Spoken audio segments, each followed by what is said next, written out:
Bocah perempuan berusia 3 tahun dengan 7 paku besi tertancap di punggungnya.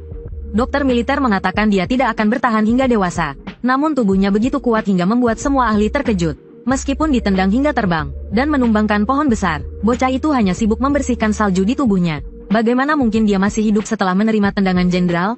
Pria bertopeng itu tidak terkejut. Sudah diduga tubuh bocah ini menyimpan rahasia. Bocah itu merasa kesal. Hanya karena aku merobek bajumu? Baju seorang jenderal kok kualitasnya seburuk ini? Ditambah lagi, temperamennya juga buruk.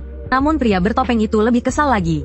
Karena itu adalah pakaian ringan kerajaan yang sangat langka. Kebal senjata. Tidak terpengaruh racun atau api. Bocah itu dengan lembut menyentuh pria bertopeng. Abah, bocah itu menunjuk dirinya sendiri dengan gaya mengejek. Mau bertanya tentang paku di tubuhku? Bocah itu mengangguk. Pria bertopeng langsung mengangkat bocah itu. Kepalamu juga ada 3 paku. Apa? Kepalaku juga ada paku? Seluruh negeri ini pun tak bisa mengumpulkan bahan untuk 1 paku di tubuhmu. Untuk membuat paku ini, harus membunuh naga sejati.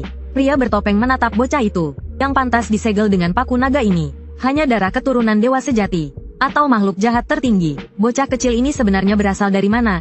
Dia terus menatapku. Apa yang dia inginkan? Sistem. Bagaimana cara membuka paku naga ini? Diperlukan 200.000 poin. Bocah itu tertegun. Selama ini aku sudah melakukan banyak hal berbahaya, tapi hanya mendapatkan 35 poin. Masih kurang 175.000 poin lagi untuk 200.000. Jadi, bocah itu memutuskan untuk mencari bantuan. Dia menunjuk kepala dan punggungnya.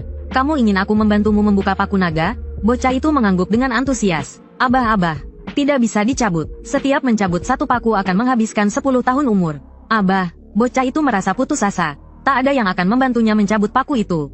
Namun, di detik berikutnya, Jenderal bertopeng langsung mencabut salah 1 paku.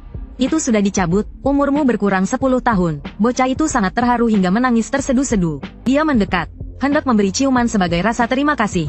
Namun Yechi menunjukkan ekspresi jijik. Poin bertambah 2. Karena dia baru saja mencabut pakuku. Aku tidak akan mengganggunya dulu.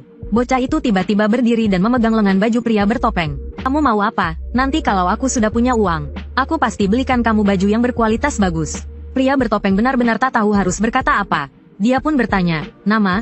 Yoyo Baobe. Wajah pria bertopeng penuh tanda tanya. Jadi bocah itu menjawab dengan serius. Yoyo Daddy, aku kasih kamu 1 kesempatan terakhir. Luo Yinyo. Bocah itu langsung menjawab dengan patuh. Usia, 3 tahun. Dia baru 3 tahun, lalu siapa namamu? Ayah? Bocah yang menari di atas kuburan itu berhasil membuat Jenderal bertopeng marah lagi. Dia langsung menekan bocah itu dan memasang kembali paku di tubuhnya. Abah, bocah itu menyadari bahwa dia tidak bisa bicara lagi. Rasakan itu karena berani memanggil sembarangan. Sudahlah, aku juga tidak bisa melawannya. Saat itu, datang laporan mendesak. 20.000 pasukan musuh ditemukan di depan. Hati bocah itu langsung berdebar dan dia menatap sang jenderal. Jenderal bertopeng dengan tenang memberi perintah. Siapkan pasukan, kepung mereka, berangkat. Apakah aku akan diajak? Saat itu, pria bertopeng langsung mengangkat bocah itu. Abah, bocah itu bingung. Ada apa lagi sekarang? Jenderal bertopeng kembali mencabut salah 1 paku. Kamu tinggal di sini. Sambil berkata, dia melempar bocah itu dalam lintasan melengkung. Kuda di bawahnya terkejut. Sementara itu, Jenderal memerintahkan keberangkatan. Di sisi lain, bocah itu jatuh ke punggung kuda. Bocah dan kudanya hanya bisa menghirup debu yang ditinggalkan pasukan. Apakah tidak ada yang peduli padaku? Hal seperti mengepung musuh dan bertarung bersama-sama. Ajak aku juga. Saat bocah itu sedang kecewa, dia melihat seorang pahlawan gagah menunggangi kuda pelangi datang mendekat. Bocah itu yakin ini karena pesonanya yang luar biasa. Ternyata itu adalah wakil jenderal. Wakil jenderal tersenyum lebar dan mengulurkan tangan pada bocah itu. Bocah itu dengan bangga membuka kedua lengannya. Tentu saja, pesonaku tak tertandingi. Namun, wakil jenderal melewati bocah itu dan menghunus pedang. Dia segera berbalik dan pergi dengan cepat. Bocah itu mengusap wajahnya yang kaku karena senyum. Dia berteriak, tunggu sebentar. Ada apa? 20.000 pasukan musuh di depan. Kita, oh tidak, berapa banyak pasukan yang kita miliki? 2.000, bocah itu terpana. Kemudian dia menepuk kudanya di bawahnya. Ayo, bawa aku ke sana. Aku ingin melihat bagaimana 1 orang mengepung 10 orang. Kuda putih itu menunjukkan ekspresi meremehkan. Lalu langsung berlari ke depan. Pegangan, pelan-pelan. Aku hampir jatuh. Arah ini salah. Mereka pergi ke arah sana. Dalam kepanikan, bocah itu menarik rambut kuda putih. Kuda itu meringkik keras lalu berhenti. Wow, rambutmu benar-benar indah. Kuda itu merasa marah dan sedih. Dengan ekspresi penuh kesal, poin bertambah 10. Apa-apaan ini? Bocah itu sangat terkejut. Orang yang selalu memberikan poin terbanyak kepadanya setiap hari ternyata adalah seekor kuda. Lalu bocah itu tertidur di punggung kuda besar itu. Ketika bangun, dia tidak sadar sudah berada di kamp musuh. Dia baru ingin melihat di mana dia berada. Tidak disangka, baru berjalan beberapa langkah, dia menabrak seseorang. Dari mana datangnya pengungsi kotor ini? Pria itu tanpa banyak bicara langsung menendangnya. Bocah itu langsung terlempar jauh. Dia jatuh di atas punggung kuda besar itu, membuat kuda itu ikut terjatuh. Kuda itu hampir mengumpat. Poin bertambah 5. Tendangan ini berbeda dari pria bertopeng. Tendangan ini membawa energi membunuh. Jika bukan karena tubuhnya yang spesial, orang biasa pasti sudah mati karena tendangan ini. Untuk pertama kalinya, bocah itu merasakan betapa rendahnya nyawanya di mata orang yang berkuasa. Mata bocah itu menunjukkan ketegasan yang tidak sesuai dengan usianya yang 3 tahun. Di kehidupan sebelumnya, dia meninggal di panti asuhan. Mana mungkin dia tidak tahu cara melawan penghinaan? Tatapan bocah manusia itu membuat kuda besar terkejut. Kuda besar merasa ketakutan. Poin bertambah 5. Kuda itu teringat perkataan sang jenderal bahwa segel di tubuh bocah ini tidak sederhana. Yang disegel mungkin dewa sejati atau makhluk jahat. Melihat tatapan ini, semuanya jelas. Pasti ini adalah makhluk jahat. Maaf, apakah makhluk jahat seperti kamu makan manusia? Oh tidak. Apakah kamu makan kuda? Bocah itu hanya menatap tajam. Dia memandang ke arah bendera bertuliskan barbar di kejauhan. Sebagai anak Samro, dia sangat marah namun tetap tenang. Ayo, kita hajar mereka. Kemudian bocah dan kudanya bersembunyi di balik pohon. Baiklah, cepat ikut aku masuk. Kuda besar itu dengan enggan menolak permintaan bocah itu 3 kali. Namun, kekuatannya tidak sebanding dengan bocah ini yang ternyata sangat kuat. Ketika mereka masuk ke perkemahan, terdengar rencana membunuh pemimpin pasukan malam tak pernah tidur. Mereka ingin membunuh pria bertopeng yang telah menolongku. Sistem, bantu aku menghabisi mereka. Maaf, poinmu tidak cukup. Lalu bocah itu mendapatkan ide cemerlang. Dia pergi ke kandang kuda pasukan barbar. Ribuan kuda besar menatap bocah manusia itu dengan penasaran. Kuda besar itu hampir menangis. Tuanku, bisakah kita tidak ikut campur dalam urusan bocah jahat ini? Tidak lama kemudian, kuda besar itu melihat pemandangan yang mengguncang kehidupannya. Dia melihat bocah itu memeluk kaki depan salah satu kuda besar. Menggunakannya sebagai titik tumpu, dia langsung menjatuhkan kuda besar itu ke tanah. Kuda besar itu tampak terkejut. Poin bertambah 5. Bocah itu tidak berhenti sampai di situ. Dia kembali mencabut rambut kuda besar, lalu memberi isyarat agar kuda besar mengangkatnya tinggi-tinggi. Kuda besar itu hanya bisa melongo tanpa kata. Bocah itu mengayunkan kakinya. Dia menggunakan rambut kuda untuk mengikat kaki burung. Namun, dengan sedikit gerakan kaki burung, rambut itu langsung putus. Tampaknya, aku butuh rambut yang lebih kuat. Bocah itu memandang ke arah kuda besar. Pada saat itu, sistem memberikan pemberitahuan. Dengan 100 poin, sistem dapat menyelesaikan pengikatan burung secara otomatis sesuai dengan caramu. Otomatis selesai, ada fitur sebagus ini, baiklah. 100 poin, jalankan. Eksekusi, mulai penanganan otomatis. Apa, penanganan otomatis? Bocah itu segera menyadari bahwa dia kehilangan kendali atas tubuhnya. Namun, indera perasanya tetap ada.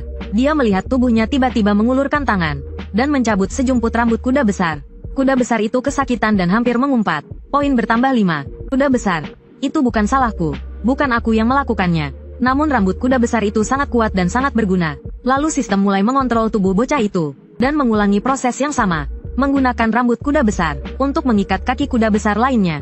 Bocah itu hanya bisa melihat dirinya menyelesaikan satu kuda, lalu langsung berlari ke kuda berikutnya. Tidak ada jeda sama sekali. 2 jam kemudian, di bawah kendali sistem, bocah itu akhirnya mengikat kuda terakhir. Akhirnya selesai juga. Kenapa sistem ini begitu gigih? Di sisi lain, kuda besar sudah terkejut dan merasa sangat kesal. Sungguh luar biasa, bocah ini datang ke kamp militer sendirian, menggunakan rambutku sebagai tali, dan mengikat semua kaki kuda perang dengan simpul mati. Ini perbuatan makhluk jahat kalian? Saat itu, bocah itu sudah kelelahan dan langsung jatuh ke tanah. Kuda besar takut bocah itu mati. Dia menggigit bocah itu dan segera berlari. Kuda besar itu merasa sangat kesal tetapi tidak mengeluh. Poin bertambah 5. Di sisi lain, Jenderal bertopeng tidak tahu mengapa. Hari ini musuh terus mundur dan tidak mengirim pasukan berkuda. Dia berhasil memimpin pasukannya masuk ke kamp barbar dengan lancar. Terakhir kali dia merasa begitu terkejut adalah saat sebelumnya. Apakah mereka ingin memanggang kuda untuk makan? Lagi pula, mengapa simpul mati ini harus dihiasi dengan pita kupu-kupu? Kalau ini dilakukan oleh anak buahku yang menyusup ke kamp musuh, pasti mereka akan membakar gudang persediaan makanan. Siapa sebenarnya orang yang punya ide ini? Tunggu, tali yang digunakan untuk mengikat kaki kuda ini sepertinya terbuat dari rambut kuda besar. Bocah cerdas itu kini sedang minum susu. Ketika dia bangun, dia mendapat berita mengejutkan. Dia menemukan 120.000 poin masuk ke akunnya. Banyak nama asing, yang memberikan berbagai macam emosi. Takut, terkejut, melarikan diri dalam kekacauan. Bocah itu tidak bisa membayangkan betapa hancurnya para prajurit barbar saat melihat kandang burung itu. Kemudian bocah itu juga melihat nama Jenderal bertopeng dan timnya. Mereka juga memberikan banyak poin kejutan. Bocah itu bertanya-tanya, apa yang terjadi pada mereka semalam? Mengapa mereka tidak mengajakku untuk menonton? Pada saat itu, suara kuda besar menarik perhatian bocah itu. Bocah itu dengan lembut mengusap kuda besar. Namun kuda besar itu langsung terkejut bangun. Makhluk jahat, apa yang kau ingin lakukan?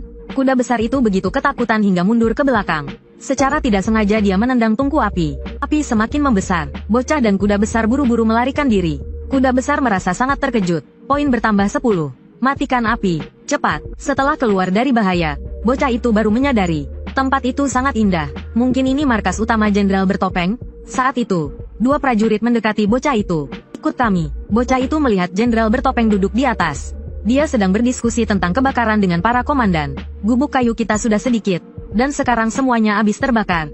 Para prajurit sudah menunggu tahun baru untuk tinggal di rumah baru. Aku juga sudah berjanji pada mereka untuk memberikan rumah baru kepada prajurit paling berani.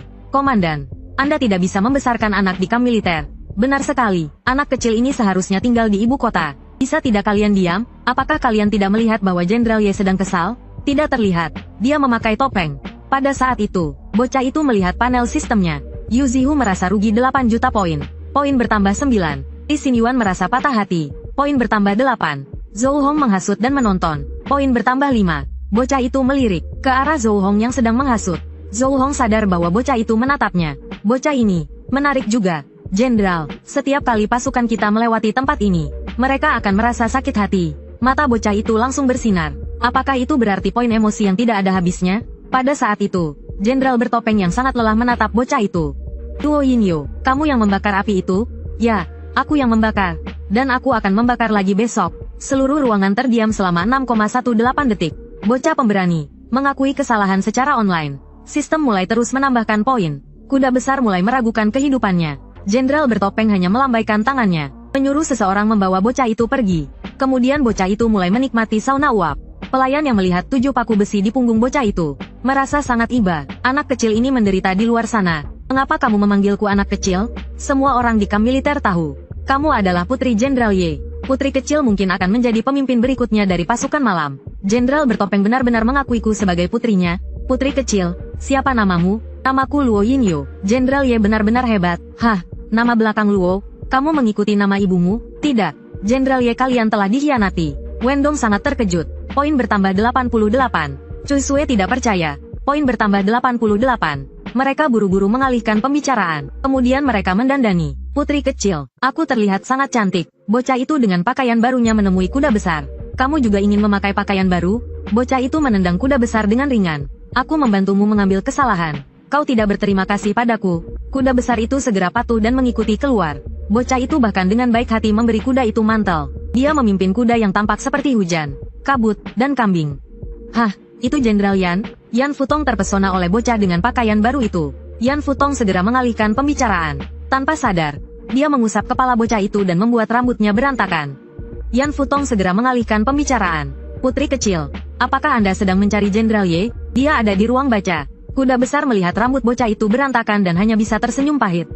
Di sisi lain, Jenderal Bertopeng sedang merenung tentang pemandangan luar biasa yang pernah dia saksikan, tanpa menyadari bahwa seluruh kamp sedang membicarakan dia telah dikhianati. Pada saat itu, bocah itu mengintip dengan kepalanya. Ada apa mencariku? Mereka memanggilku putri kecil. Apakah aku memang begitu? Jika kamu ingin, maka iya. Jika tidak, maka tidak.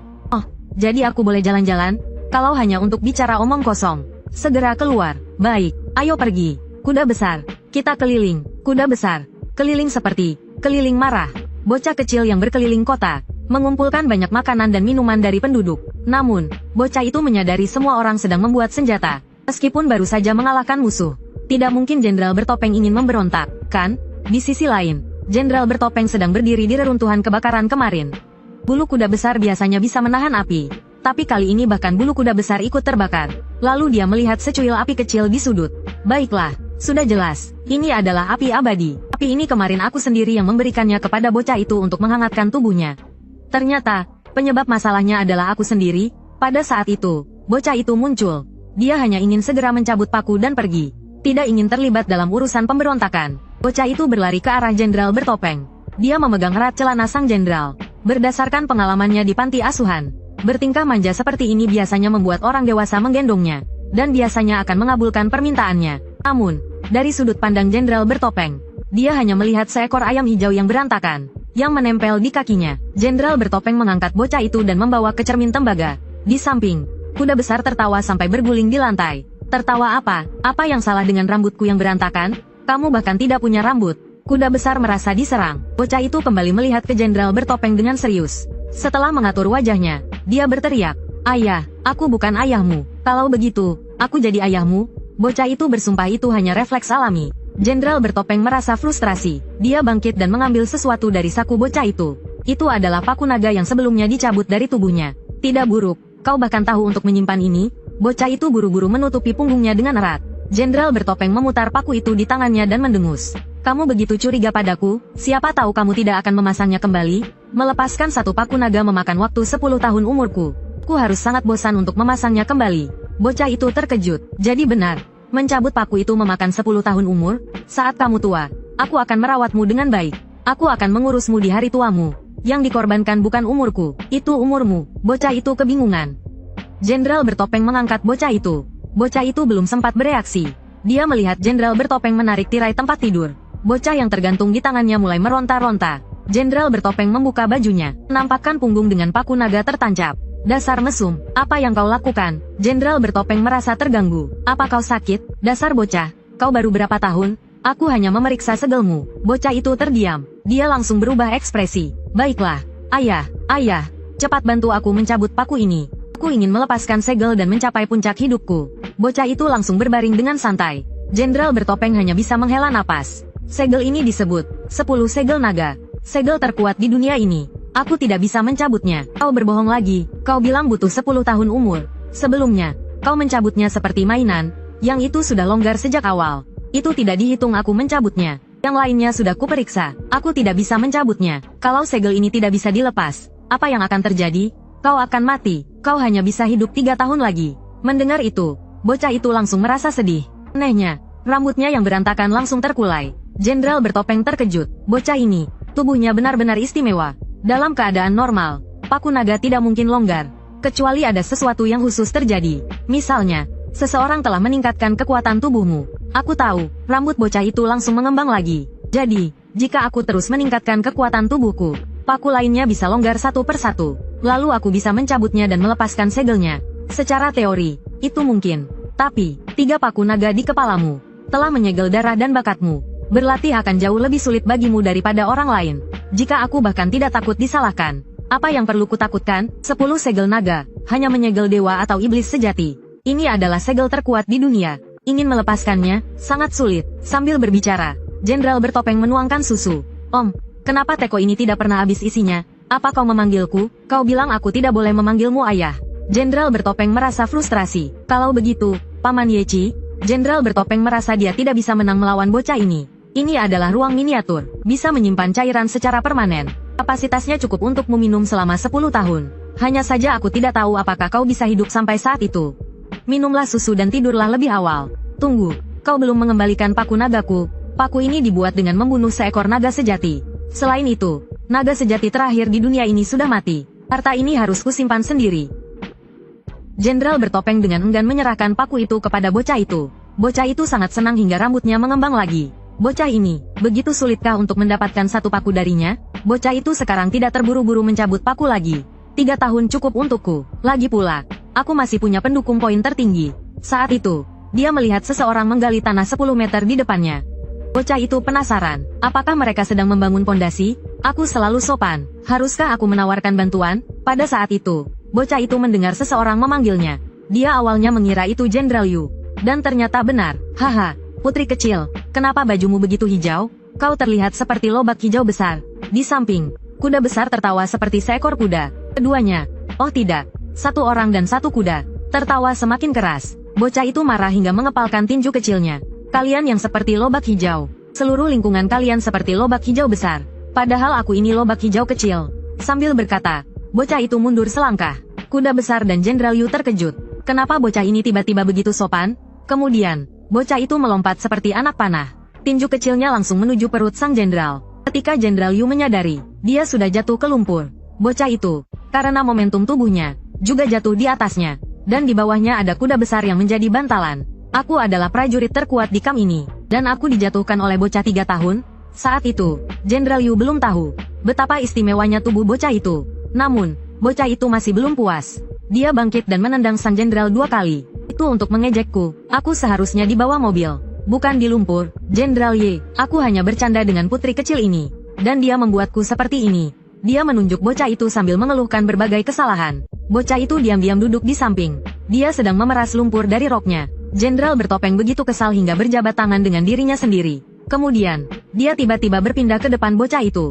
Bocah itu menatap Jenderal bertopeng dengan mata polos. Tolong dengarkan pembelaanku. Namun, Jenderal bertopeng memegang bocah itu dengan tangan kiri, dan kuda besar dengan tangan kanan.